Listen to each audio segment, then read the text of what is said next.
Assalamualaikum warahmatullahi wabarakatuh. Selamat pagi, selamat siang. Hari ini kita akan belajar TPTH, mata kuliah TPTH dengan tema faktor lingkungan pada tanaman hortikultura tahunan. Ada faktor-faktor yang mempengaruhinya, diantaranya adalah cahaya, suhu, kelembaban atau temperatur. Hari ini kita akan bahas cahaya dulu, minggu depan kita akan bahas suhu dan temperatur. Ini adalah faktor-faktor lingkungan atau faktor eksternal pada tanaman hortikultura yang mendukung apakah tanaman itu bisa berkembang atau tidak. Yang pertama yaitu cahaya. Tanaman merespon cahaya dalam 3 aspek. Yang pertama intensitas cahaya, yang kedua kualitas, yang ketiga fotoperiodisme. Intensitas cahaya itu berhubungan dengan radiasi matahari. Kalau kualitas itu berhubungan dengan panjang gelombang biasanya. Kalau fotoperiodisme itu lama penyinaran. Intensitas cahaya itu didefinisikan sebagai banyaknya energi yang diterima oleh suatu tanaman per satuan luas per satuan waktu, atau satuannya adalah kal, cm persegi, dan per hari. Nah, faktor yang mempengaruhi intensitas cahaya yang pertama yaitu ada jarak antara matahari dengan bumi. Misalnya pada pagi dan sore hari itu intensitasnya lebih kecil atau lebih sedikit dibanding siang hari karena jarak matahari lebih jauh kalau sore dan pagi. Sementara saat siang hari itu jarak matahari dengan bumi itu sangat dekat. Ada juga contoh lain yaitu di daerah subtropis, intensitasnya lebih kecil daripada daerah tropis.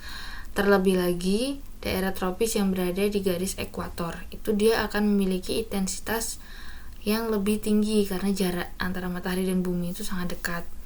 Yang kedua, tergantung pada musim nih. Misalnya pada musim hujan, intensitasnya lebih rendah karena radiasi matahari yang jatuh sebagian diserap oleh awan, jadi tidak langsung diteruskan kepada tanaman atau tidak langsung diteruskan ke bumi. Sedangkan pada musim kemarau itu umumnya sedikit awan, sehingga intensitasnya lebih tinggi karena mataharinya nggak dihalangi oleh awan, sehingga cahaya langsung diteruskan ke bumi. Sebagian dimanfaatkan oleh tumbuhan, sebagian dimanfaatkan untuk aktivitas manusia dan hewan. Yang ketiga, letak geografis. Sebagai contoh, di daerah lereng gunung sebelah utara atau selatan itu akan berbeda kondisinya atau intensitas cahaya yang diterima dengan lereng sebelah timur atau barat, karena matahari, kita tahu bahwa matahari itu terbit dari timur dan tenggelam di barat.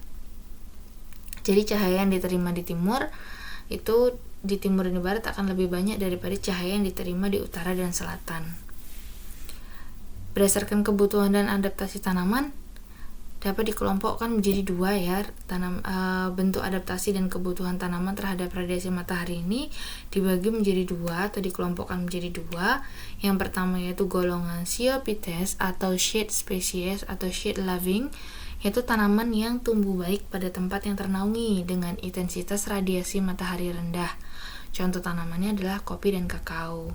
Jadi kalau ada perkebunan kopi dan kakao dan dia ternaungi atau diberi naungan, itu akan lebih baik karena dia tanaman hutan yang habitatnya itu berada di bawah tajuk pohon yang lebih tinggi dan lebih rindang. Sementara untuk golongan yang kedua nih, Heliophytes atau sun species atau sun loving, yaitu tanaman yang tumbuh baik pada intensitas radiasi matahari penuh. Sebagian besar tanaman pertanian termasuk dalam kelompok ini. Contoh tanamannya ada padi, jagung, ubi kayu, dan lain sebagainya. Untuk biasanya kalau sun species atau sun loving ini contoh tanamannya C3, C4, CAM ya. Ada fotosintesis 1 dan 2 kayak gitu. Jadi dia enggak terpengaruh oleh pendek hari pendek kayak gitu. Dia termasuk dalam tanaman hari panjang. Nah, kalau untuk sifat fisiologis tanaman yang dipengaruhi oleh IRM atau intensitas radiasi matahari itu berpengaruh terhadap laju fotosintesis. Yang pertama, karena cahaya yang diterima atau banyaknya cahaya yang diterima itu akan dimanfaatkan untuk fotosintesis. Kemudian yang kedua yaitu laju transpirasi. Laju transpirasi ini berhubungan dengan cahaya matahari yang diterima atau intensitas matahari yang diterima lebih banyak sehingga suhu akan meningkat. Kalau suhu meningkat itu akan memacu laju transpirasi. Yang ketiga ada pertumbuhan memanjang dan menuju ke arah datangnya sinar atau biasa disebut dengan etiolase, pemanjangan jaringan sel ke arah datangnya sinar matahari. Biasanya ditandai dengan tanaman lebih pucat dan batangnya lebih panjang, menjulur ke arah datangnya sinar matahari. Kemudian yang keempat, perkecambahan benih. Jadi radiasi matahari ini memegang peranan untuk memutus atau menyelesaikan masa dormansi dari benih, sehingga benih dapat berkecambah dengan baik. Nah, ini adalah gambar ketika matahari berada di garis ekuator, bulan September dengan bulan Maret, sementara ketika matahari memiliki jarak terjauh dengan bumi, yaitu pada saat matahari berada di kutub utara dan kutub selatan. Ketika di kutub selatan, itu berada pada 23 lintang selatan dan 23 lintang utara. Ini adalah jarak terjauh, sementara ini adalah jarak terdekat matahari dengan bumi. Nah, yang kedua, tadi kita bahas tentang kualitas cahaya ya. Kualitas cahaya itu diartikan sebagai proporsi panjang gelombang yang diterima pada suatu tempat dan waktu tertentu. Klasifikasi radiasi matahari menurut panjang gelombang itu dibagi menjadi dua, yang kurang dari 0,38 mikron, kemudian yang 0,720 hingga 5,000 itu termasuk dalam inframerah. Nah, di antara 0,38 hingga 0,720 ada cahaya-cahaya yang dimanfaatkan oleh tanaman untuk berfotosintesis, yaitu ada cahaya panjang gelombang 0,4 sampai 0,432 itu violet, kemudian ada biru, ada hijau, kuning, jingga, dan merah.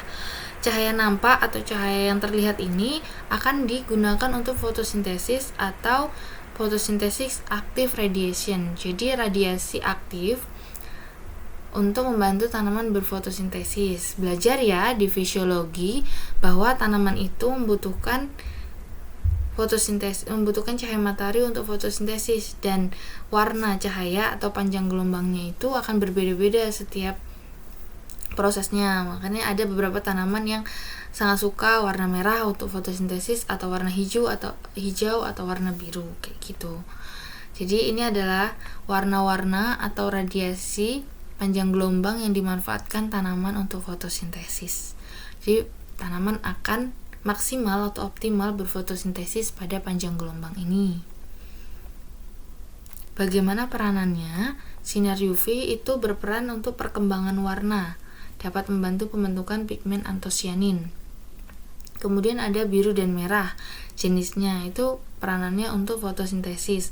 Kalau ungu dan biru lebih kepada fototropisme, jadi respon tanaman terhadap cahaya matahari. Kemudian yang jingga dan merah nih untuk merangsang perkecambahan biji. Jadi kalau misalnya mau memutuskan masa dormansi atau merangsang perkecambahan biji, maka diberikan sinar warna jingga dan merah atau panjang gelombangnya tadi bisa dilihat di slide sebelumnya. Kemudian lebih banyak atau merah dan inframerah itu menghambat perkecambahan biji, efektif dalam merangsang pembungaan pada tanaman hari panjang dan memperlambat pemekaran bunga pada tanaman hari pendek. Jadi ketika radiasi matahari atau cahaya matahari itu lama, radiasinya meningkat dari cahaya merah menjadi infrared, itu akan menguntungkan bagi tanaman hari panjang, tapi sangat tidak menguntungkan pada tanaman hari pendek. Jadi dia akan memperlambat pembungaan. Ada di mata kuliah fisiologi juga tentang proses pembungaan dipengaruhi oleh radiasi matahari. Ketika ada infrared atau gelombang merah dalam jangka waktu yang panjang dan intensitas radiasi matahari meningkat, maka cahaya merah itu akan berubah menjadi infrared, dan itu akan sangat bermanfaat untuk tanaman hari panjang.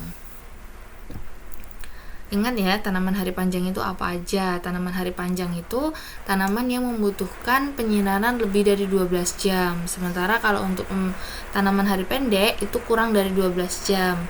Kalau tanaman intermediate itu antara 6 hingga 12 jam. Kalau indeterminate itu yang tidak terpengaruh oleh lama penyinaran atau panjang hari. Jadi dia akan bunga atau buah pada penyinaran pendek maupun penyinaran panjang kayak gitu. Itu indeterminate.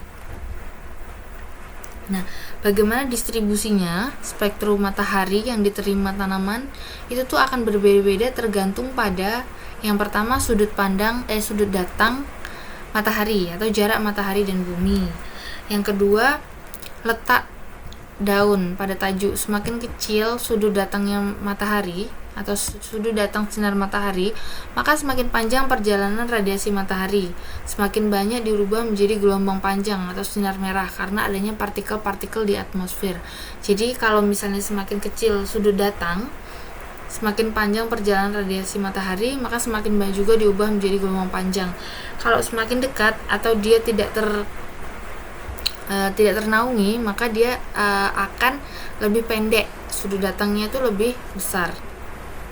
Kualitas radiasi matahari berpengaruh terhadap sifat morfogenetik tanaman, seperti contohnya inisiasi bunga, perkecambahan benih, perpanjangan ruas batang, dan pembentukan pigmen antosianin tadi ya. Jadi ada kualitas radiasi matahari yang berpengaruh terhadap sifat-sifat ini. Radiasi gelombang panjang radiasi matahari dalam jangka waktu panjang itu akan berpengaruh terhadap inisiasi bunga untuk tanaman hari panjang.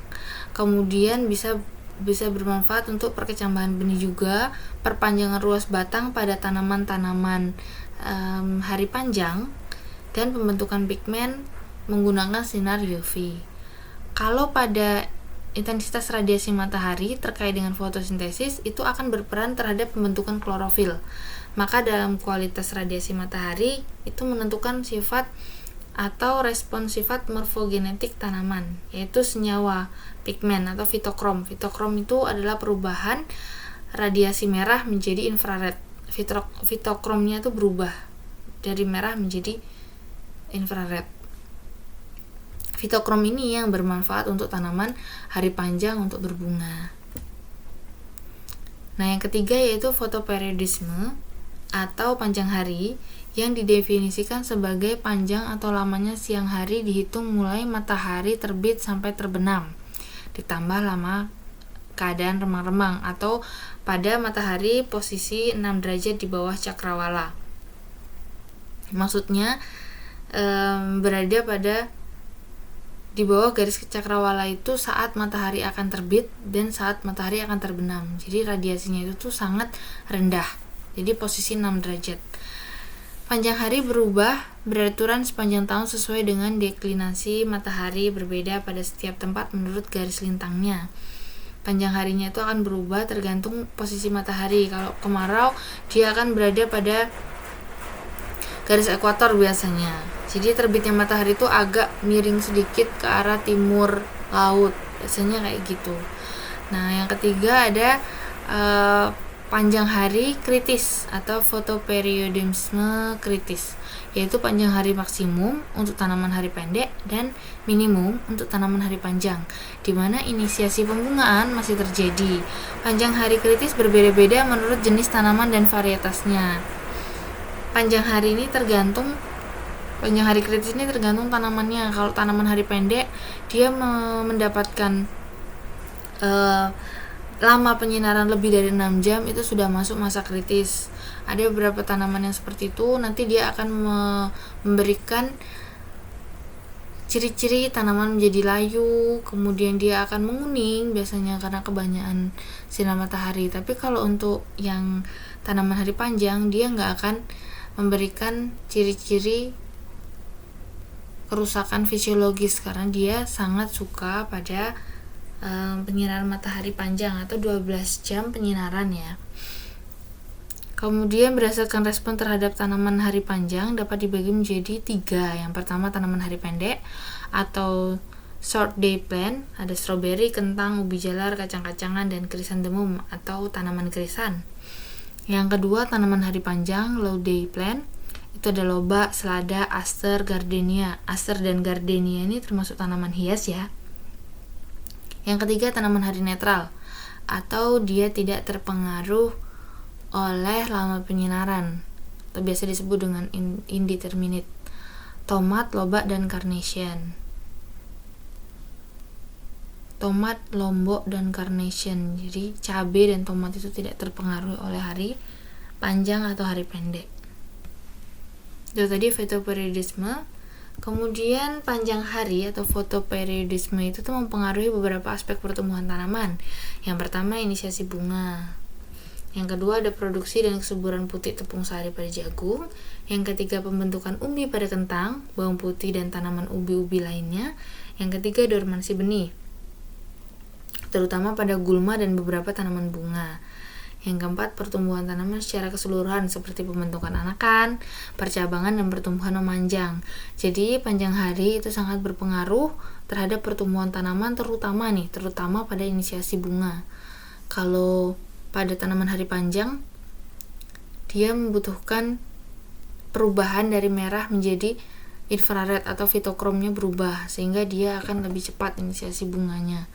Kemudian kalau untuk produksi kesuburan putih dan tepung sari itu juga sangat berpengaruh, karena kalau misalnya saat temperatur rendah atau temperatur suhunya itu menurun, maka produksi dan kesuburan putih itu akan terganggu, tidak optimal. Jadi pembentukan putih dan tepung sari itu tergantung juga terhadap suhu dan temperatur. Nah, suhu temperatur itu berasal dari mana? Dari sinar matahari itu tadi.